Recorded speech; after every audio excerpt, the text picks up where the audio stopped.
Our next guest serves as national political correspondent for NBC News and MSNBC. He also hosts MSNBC's newest original podcast, The Revolution, with Steve Kornacki, which is available now. Please welcome back to the show our friend Steve Kornacki, everybody.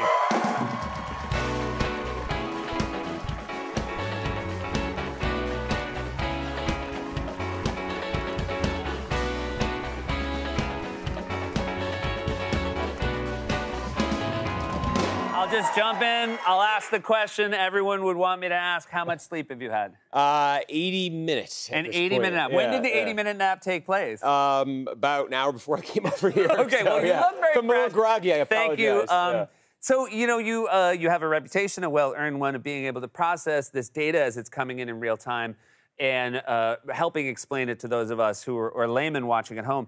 Do you ever worry about how fast it's going to come in, or does adrenaline kick in and you know you can do it? No. It's constant fear and panic, and you know, it reminds me of studying for a test or something, and it's just like as I was telling people before the election, I'm the only person in America who wishes we had another month of the campaign because I needed a prep time to get ready for it. So, can you put last night? And again, obviously, the grain of salt. Nothing really has been decided as far as who's controlling, the two chambers. But historical context, this does seem like a pretty good night for Democrats. Well, I mean, the fact that a day later we're sitting here saying we don't know yet officially who's going to control the House, we don't know who's going to control the Senate, and the Democrats certainly have a chance, a path to controlling the Senate, that in and of itself, I think, is an achievement for them, just relative to how these midterm elections have gone in the past, especially when the sitting president has the approval rating that Joe Biden has. Because you look at the presidents in the past who've had good midterms, and they've had like 65, 70% approval ratings. Joe Biden's sitting at 44%. So I think that's the thing. What caught people off guard was you look at Biden, you look at his popularity, you look at the attitudes about the economy, and you're just expecting his party to kind of take it on the chin. And whatever happens, they may lose the House still. They may end up losing, 10, 15 seats or something, but that's not historically taking it on the chin. So it did seem like a repudiation of Donald Trump, right? He picked a lot of candidates, and the Republicans who distanced themselves more from Trump, certainly Ron DeSantis in Florida, I feel like that's what you're going to be seeing Fox News sort of crowing about over the next couple of days. They're going to move the narrative over to that. Do you think Donald Trump continues to be sort of an anchor to the Republican Party taking back a large majority? I really wonder what's going to happen now, because he literally, on the morning of the election, was teasing this idea of a November 15th announcement that he's running again in 2024. I'm really curious after this, is he going to follow through with that now? Are there folks around him telling him, hey, maybe back off for a little bit here? And it does seem like there have been a bunch of moments since 2015 when Donald Trump kind of first emerged where you kind of wondered, is this the moment when there's a sort of the Republican establishment, or whatever you want to call it, can kind of coalesce around a different path? Because a lot of them want to and have kind of, for various reasons have not done it. And you wonder if DeSantis winning so decisively in Florida with Trump going after him, now there's clearly separation between the two of them. For that matter, in Georgia with Brian Kemp, the governor there, Trump came after him in the primary earlier this year. Kemp survived that primary easily. He won last night easily in Georgia. Is there sort of a coalition that's kind of emerging there that could move the Republican Party in a different direction? I don't know, though. I mean, that question's been raised many times since 2015. The answer's been no every time. So, exit polling, is it still too early to tell, or do you think we can say that abortion was a bigger issue than maybe in the weeks leading up to it we thought it would be? Yeah, I'm of kind of two minds now. I think it definitely could have been. I think it definitely could have motivated a lot of Democrats, as I say, who maybe didn't think Joe Biden, didn't think the world of Joe Biden to vote anyway. I tend to think the Trump factor, though, was big in this thing, because you can look at Republicans who had success. You talk about DeSantis in Florida. DeSantis is pro-life, so it didn't affect him. It didn't keep him from doing incredibly well in Florida. I think where you saw the real separation between Republicans, a place like Georgia, Herschel Walker, Brian Kemp, they're both pro-life, but Herschel Walker's the one who's underperforming considerably here. And I think the Trump factor has a lot to do with that. And I guess candidates matter, right? I think that we talk a lot about how divided the country is and how people tend to vote along party lines. But certainly when you put Kemp against Herschel Walker, for example, that's the same state. And you can tell that's really just an issue of candidates, wouldn't you say?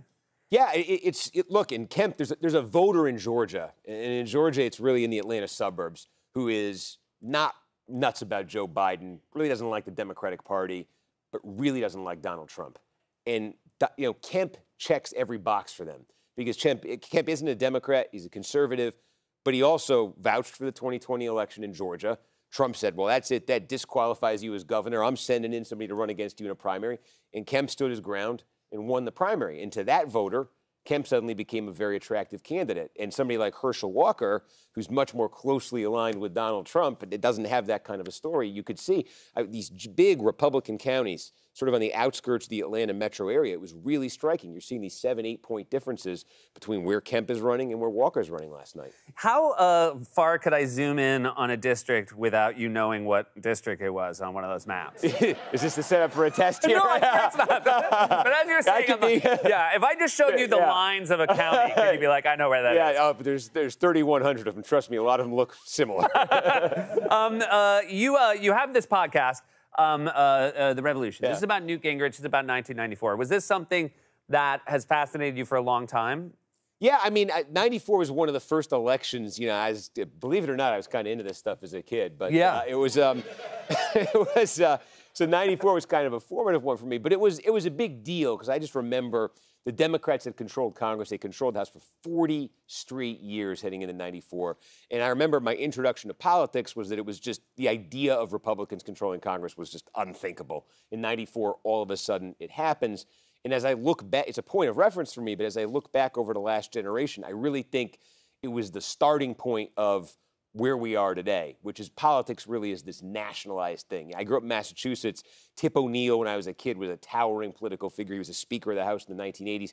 He had this saying, all politics is local. And everyone would just repeat that as if this was the how you understand politics. It's not anymore. It's almost all national now. People, Democrat, Republican, red, blue, they follow national stories, national characters. They're motivated by national issues, national storylines. And I think 94 was really the first nationalized midterm election, and it's really kind of grown into what it is today. You mentioned you were interested in this at a young age, and by the way everybody laughed, I think they believe you. But I also want to point out you have brought video evidence. So this is local access television? Somebody dug this up. At my high school in Massachusetts, there were two kids. They hosted a comedy show on the public access channel, which is in the basement of our high school. And they asked me to sit down and just do like a commentary on this. I think it was the 94 election. And I realized when they aired it, they thought I'm just playing it straight. Yeah. They figured it was so boring it would be funny. That was I should know. When you go back and you watch people from high school, it's always fascinating to see how they turned out. Yeah. You have been the straightest line of anybody I've ever seen. Yeah, I can't. From who you were last night to who you are here. Take a look. As mandated by the Constitution, 33 seats, or 1/3 of the Senate, will be up for re-election in 1994. Since it would be impractical for me to go over each race, I'll only go over a few of the highlights this year. The Senate balance is 56-44 for the Democrats as of this moment. It is highly plausible that the Republicans can take over the Senate for the first time since 1986. That's all for now. There's other races. Perhaps another time I'll talk about more.